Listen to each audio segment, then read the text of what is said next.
Welcome to today's Explainer. We're jumping right into a topic that is, honestly, quietly reshaping modern business: the inclusive leader. In our hyper-connected economy, just throwing people together from different cultures and backgrounds, it isn't just some feel-good HR initiative anymore. It's a hardcore strategic necessity. Today, we're going to look at the actual hard data and operational models that prove how inclusive leadership acts as the ultimate bridge across cultural gaps.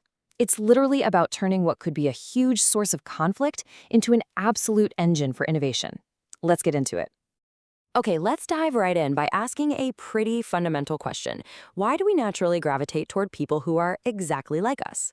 Well, it boils down to a psychological concept known as the similarity attraction phenomenon.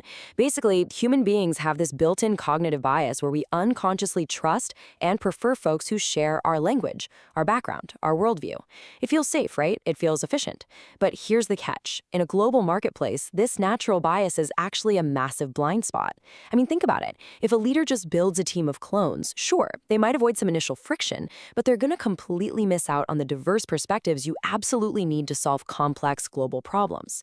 So the inclusive leader's very first job, recognizing and actively counteracting this natural gravitational pull. To help us overcome that bias, here's our structural roadmap for today. 1. The diversity paradox. 2. Building an inclusive climate. 3. The victory model. And 4, a fascinating real-world case study on medical tourism.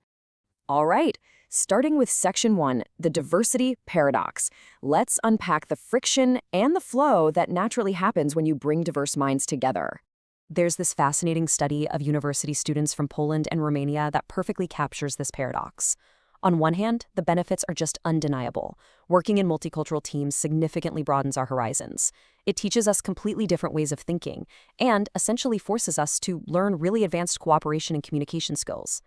But the friction is very real too. The study identified inherent challenges like profound language barriers, deep-seated stereotypes, prejudices, and ethnocentrism. And if you're not familiar, ethnocentrism is basically that subconscious belief that our own culture's way of doing things is the right way. So diversity inherently introduces friction, and without a leader to actively manage it, that friction can completely paralyze a team. To put a finer point on this, just consider the specific hurdles these students reported facing right out of the gate.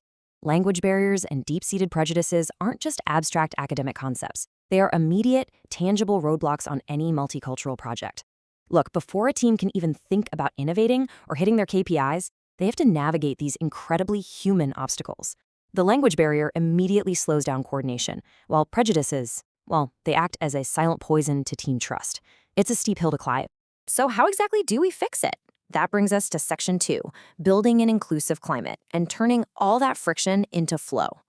Now, what's really interesting here is how we actually define an inclusive climate. The academic definition is honestly brilliant. It's a shared environment where a team member experiences two distinct things at the exact same time. First, their uniqueness is acknowledged and appreciated, meaning they don't have to hide their cultural background or their unique way of thinking just to fit in. But second, and this is equally important, they experience a strong sense of belonging to the group. Great leaders don't just enforce conformity, right? They aren't trying to blend everyone into a single uniform identity. Instead, they carefully balance that individual uniqueness with a powerful, overarching sense of team belonging. It's a delicate dance, but absolutely crucial. And creating this climate isn't just about making people feel warm and fuzzy. It's a structural process that directly drives performance. It follows a really logical progression. Step 1. The leader actively mitigates in-group favoritism, basically stopping that similarity attraction bias we talked about earlier right in its tracks. Step 2. This naturally fosters an environment of safe expression, or what researchers call psychological safety. And because people finally feel safe, we hit Step 3. They actually start sharing knowledge and coordinating effectively, bridging their diverse expertise. So what's the ultimate business payoff here? Step 4. A measurable reduction in work delays. When communication flows and trust is high, the team simply executes faster and better, period. Okay, but how do we harness this awesome climate to actually create something new? Welcome to Section 3, the victory model. This is your tangible framework for turning a diverse team into a literal innovation powerhouse. So researchers use this victory model to manage intercultural teams toward creative goals. And what's super fascinating here is the split between the mindset and the mechanics. First, you have these non-cognitive factors. These are the attitudes you really have to cultivate, like having a shared vision, openness to new ideas, a willingness for risk-taking, and a really resilient, yes, I can mindset. Then you pair those attitudes with cognitive execution factors. Ideation, which is actually generating the concepts, and creative combination. That last one is that magical moment where an idea from one culture seamlessly merges with an idea from another to create a totally novel solution. It's where the real magic happens. So the crucial point here is perfectly summarized in the literature. Overcoming similarity as a starting point in order to establish trust, which in turn may create the right condition for creativity in the workplace to rise. The entire victory model relies on this foundation. Think about it. If you don't overcome that initial knee-jerk desire to just work with people exactly like you never build the trust. And without trust, risk-taking and ideation simply are not going to happen. Diversity is the raw material, sure, but inclusive trust is the actual catalyst for creativity. All right, let's shift from academic theory to a really high-stakes application. Section 4, a case study on medical tourism. This is a system-wide imperative where managing global diversity is, quite literally, a matter of life and death. And this brilliantly illustrates the sheer complexity of the task in the medical tourism industry. In this sector, healthcare providers are treating patients who cross linguistic, religious, and national boundaries just to get care. Notice that specific part labeled cultural decoding? In a hospital treating international patients, the staff can't just be medically competent. They actually have to decode a patient's cultural expectations regarding hospitality, health, and even healing just to build vital trust. It's intense. This flow shows that multiculturalism really has to be engineered into every single level of the organization's structure. Distilling that massive, complex model down, the researchers identified 4 core pillars that an organization absolutely must implement. First, a flexible organizational culture that genuinely respects and integrates diverse values. Second, continuous multi-level training. This means frontline medical staff are getting trained not just in technical skills, but in emotional intelligence and cultural sensitivity. Third, effective communication.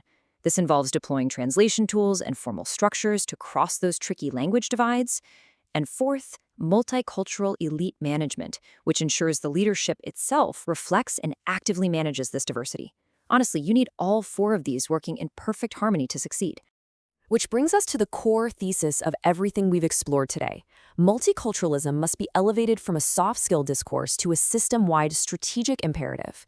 Whether you are running a multicultural hospital, a global tech team, or a massive supply chain operation, managing ethnic and global diversity isn't just some side project for human resources anymore. It is the very architecture of how your organization operates.